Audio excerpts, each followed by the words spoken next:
आपण उदाहरणार्थ एखाद्या साऊथ इंडियन रेस्टॉरंटला गेलो किंवा पिझ्झा खायला गेलो किंवा आईस्क्रीम खायला गेलो. मला सांगा, आपण किती तपशिलात शिरतो. मला तो वॉफल कोनच पाहिजे, चॉकलेट डिप पाहिजे, वरती स्प्रिंकल पाहिजे, chocolate ice cream, mint ice cream, dosa कसा पाहिजे, मसाला डोसा पाहिजे, मैसूर मसाला, रवा मसाला डोसा वगैरे वगैरे, इडली अगदी, कुठे, अगदी. सांबार बाजूला, एवढे विचार करतो. मात्र शिक्षण घेताना आपण कुठलाच विचार करत नाही. ते मात्र आपण कॉपी पेस्ट मेथड करतो. अच्छा, बाजूचा त्या शाळेत जातोय का, मी ऐकलंय खूप छान आहे, चला ती शाळा करूया. पण बाजूचा तोच डोसा खात असेल तर आपण खायला जात नाही.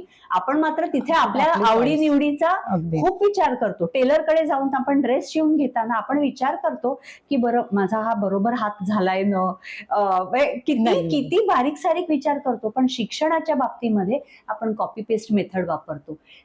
तो न करता आपण आपल्या मुलांच्या कलेकलेनी, आपण माहिती पूर्वी असं आजी आजोबा वगैरे म्हणतात की हरकत नाही, नाही केलं तर हरकत नाही, कलेकलेनी घे.